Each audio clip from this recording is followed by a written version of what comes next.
Okay, off to a fresh start. I've got a 24 by 48 board. I've already got it gessoed, and I'm going to put a primer on it. Of course, I'm going to be using this here 𝐓𝐤𝐿𝐞 magenta and get some of that thinner and stretch it out really well before I start drawing out my shapes. So I got this 2-inch synthetic flat brush, and I had it soaking in thinner. So I just want to stretch it abroad, get it on there. And as you can see, there's paper towel for me to just kind of smooth it on out. And I don't want to lay it on too thick, but I think this is good enough.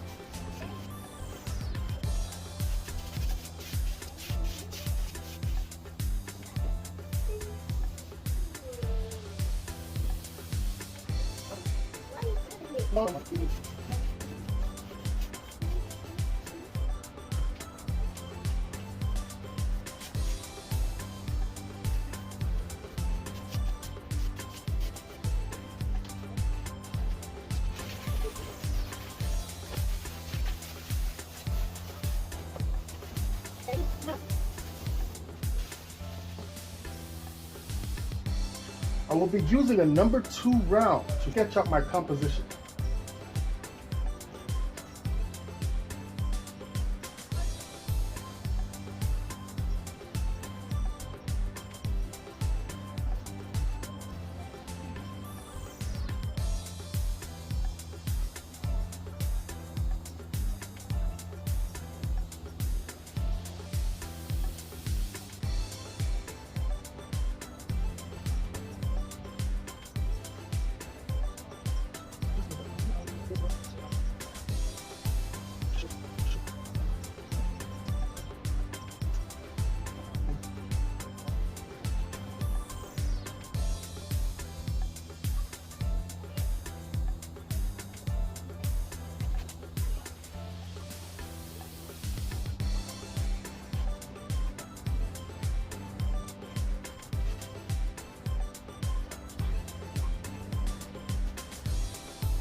Kind of cover some of that, do it over here, and then it comes from over here and becomes a bit darker. So just bring that line on over there. And then we do have this section sort of dark. Just bring it all the way to here. And then we've got this area here, which is a bit darker. That is a single shade, just like that. We've got these ones, and just go just like that. Bring this out just a tad bit. Color this in.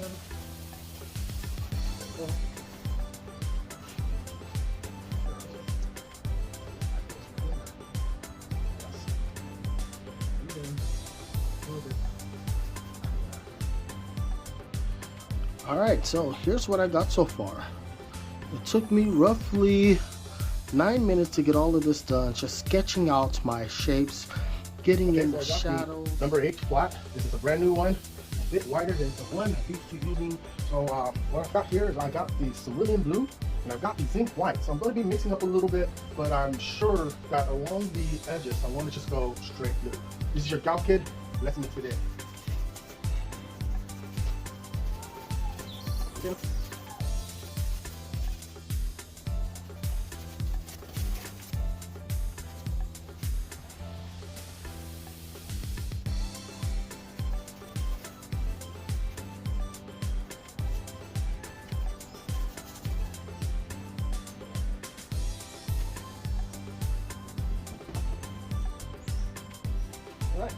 let's go ahead and add some of this here zinc white mixture.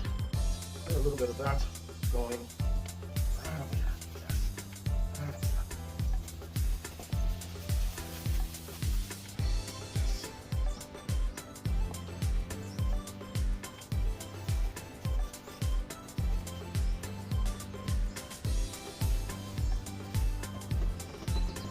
So we're going to get a bit dry and start using this technique to kind of stretch the color. We want it to gradually get darker up here, but you can still bring some of that blue right down here. Okay? Let's get some more. Yes. Make it appear a bit more smooth. There's something I'm going to do with the sky later on. But this here is just laying the foundation. Let's see the brush stroke.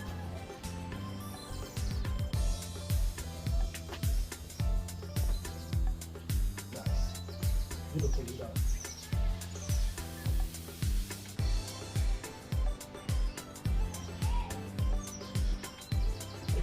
Back around.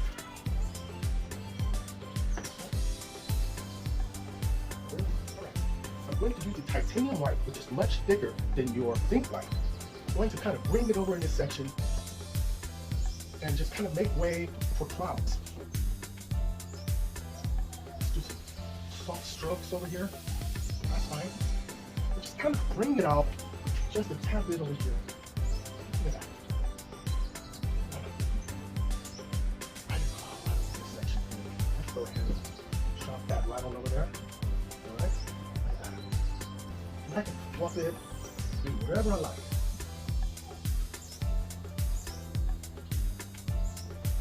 I'm using oil paint.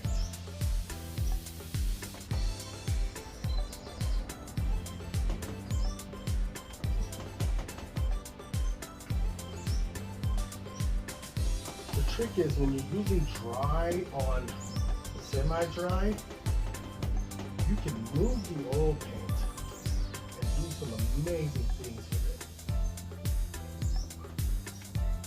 Be careful of the bristles that may be left onto the surface. Pick it up and continue. All right, working on putting some green on this here board. All right. Going to be using my my selective colors.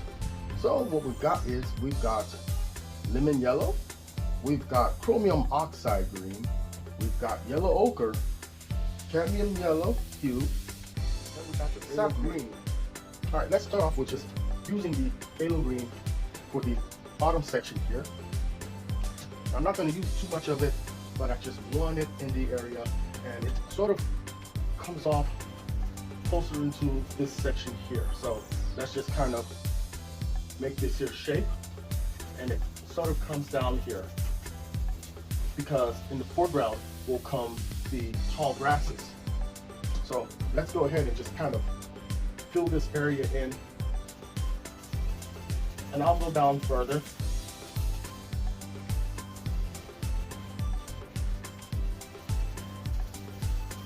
All right, there's your phthalo. And it will come up just a tad bit. There it is. All right. Here, that'll stop right there. That'll come here and sort of stop to where it's already area. So once that's clear, I can then come up here and kind of let it be known that, hey, okay, this is your dark area, this is the boundary, and just kind of bring it down here to, you know, create such a boundary. So we know this is the dark area here. I want to use this phthalo green to kind of get in the area so we would know what to do later on when we add color and add layers of color. Let's see here. Just like that. Just kind of bring it along. Right? Here. And there it is. Next time, I will add more of the yellow ochre over here. Like this. Alright. Remember, I'm just blocking in. And this is my under layer. Kind of bring it to here. do have some dark areas over here. That's fine. I don't want to go over it too much because I still want to find that dark area where I need to cast my shadows. Okay? Alright. Tree, which kind of comes right out to here, but it's a dead tree and it's very dry. So I will have it made up over here. In the meantime, let's just kind of walk in some areas over here, drop in a little more of that phthalo over in this section here where it's darker. And we do have some drier, warmer colors over here. And I will be using a tad bit white to kind of cover this area in particular. We're gonna have a redder tone over in this area. So just kind of saturating colors. And I find it a lot fun to do. Okay, a dark color right over here. I'm just going to use this here sap green. Kind of doing it just a tad bit. I still want to see that undertone. Okay, I still want to see it. I'm just doing simple scrub ins, and that's fine. Simple scrub ins are very relevant. Okay, so you bring it to here, right? Yes, yes. Bring it to here. Okay, that's fine. You also have something that is a bit more mellow. So incorporating the cadmium yellow with the sap green, it will be brought up to this section here. Okay, so make sure that is not missed. Okay, and I can just kind of bring it to here. Nothing need to come any further than this here. So that's fine. Let's get a little more of that cadmium yellow. Put it over here. I'm gonna mix a little bit of that with the yellow ochre to give it more of a earthy tone. Just to bring it right over in here. There's just a small section here. Everything else would be a bit more darker over there. So I just want to kind of lock in certain sections, right? And look at this. We've got this one as well. So let's just go ahead and ping that up. Yes. Right over here. Right? Here. Okay. We do have some trees in the background, but they're not that dark of the hue. So just kind of put a little atmosphere in the background. That's fine. Let's get over to the sap green and the cadmium yellow. Just kind of bring it right on over here, and just come here. There it is. Yeah. Good. Okay. Okay. Over here. Yellow. Right over here.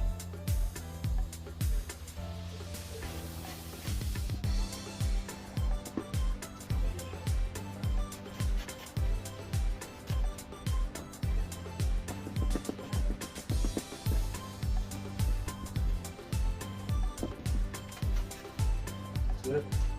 Mix it. Nice. This. Let's go ahead and put a little more of that, which will come over here. I'll even add some more highlight. There it is. Here and here. That's fine. Okay.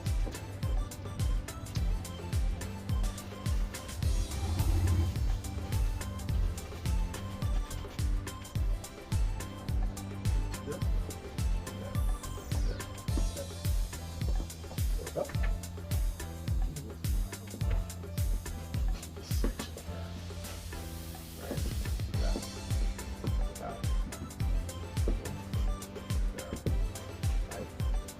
Everything beyond this is going to be more of an earthy tone, and it will be mixed with a red tone with some white to kind of lighten it a little bit, to soften it too much.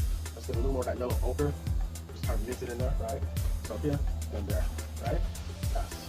Okay. Even over here, I want to make it a bit transparent because we do have some of the lighter yellows. But this one here is a cool yellow, so this is a cool area. Here. And it's very dark over in this section, so that will be the next topic, the darker areas, okay? So what I'm doing is I'm getting in some of my highlights, and with the highlights already put here, it will make my job easy for when I do drop in my shadows, and I can sort of go over later on when I do final touches, detail, and final lightings, okay? So even kind of bring some of this up. It's okay. Use that to kind of bring things up a tad bit. Okay? Look at this. Like, even here. I know in some areas we do have highlights, so why not getting it up there? And it's just going to kind of go off the grid here. That is fine. Okay. Yes. Fine. Yeah, so we also have something here and there. Just kind of leave a little bit because it's all running off of this one trunk. Okay? All right. I'm going to call it.